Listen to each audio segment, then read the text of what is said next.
Ең бірінші башлыйк әле әҗәл турында сөйләшүдән. Татар халкын үлемнән курыкмаска өйрәткән образ бит бу. Әҗәл дус дип тагын кайда эндәшәләр әҗәл дип. Безнең татар. Шул хакта сөйләшергә Равил абыга. Не хәле әҗәл дус. Әле бүген дә телефоннан мин бүген әңгәмәгә Равил абый килә дип шалтыраткач, әҗәл абыймы ди. Үлемнән курку менә безнең ислам динендә ул андый курку булырга тиеш түгел дип тәрбияләйләр бит. Ләкин бар бит инде ул үлемнән курку дигән нәрсә.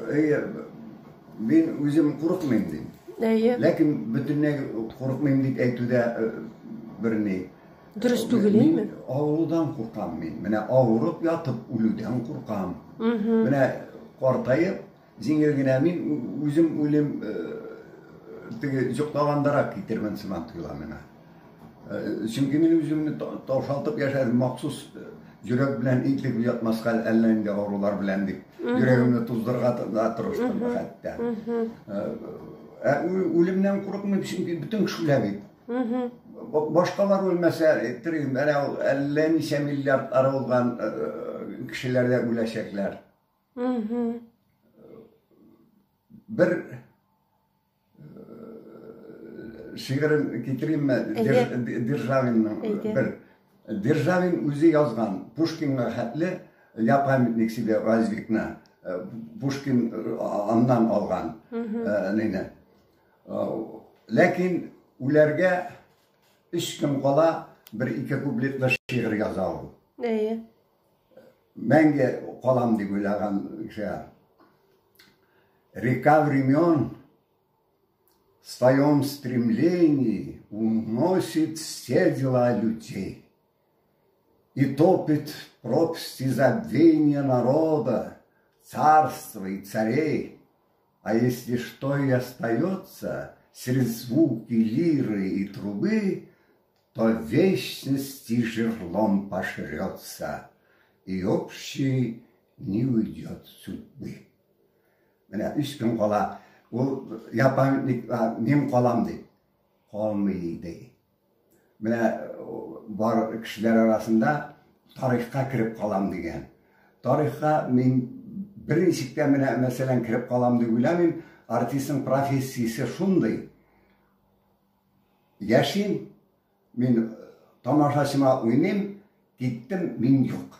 Менә шуңа күрә теге үлемнән курку юк, югын. Ләкин бер генә ним бар минем, менә салкын җиргә кирип ятырга, үлгән булсам да шунда суык булыр, бер җылы әйбер генә аска. Җаным. Дип кызган. Әниемә кыш көне күмдем дә, аның теге камыштан эшләнгән намазлыгы бар иде. Мин авылдагы бер дини әби, күрше әбигә бүләк иттем.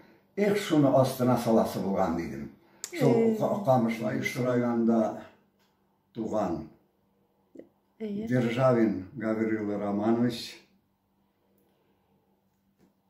сирек 1000 ел элек язган шигырь бер күрсәтәм. Восстал Всевышний Бог, да судит земных богов восольми их. Доколе рек, доколе вам будет шадить неправедных и злых. Ваш долг есть сохранять законы, на лица сильных не взирать, без помощи, без обороны сирот и вдов не оставлять.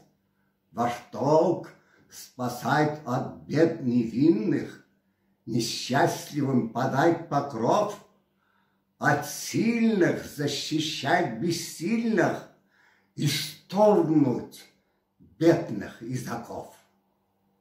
Не внемлют, видят и не знают, покрыты мздою очеса, злодейства землю потрясают, неправда зыплет небеса. Цари, я мнил, вы боги властны, Никто над вами не судья, но вы, как я, подобно страстны, и так же смертны, как я. И вы, подобно, так падете, как с древ увядший лист падет.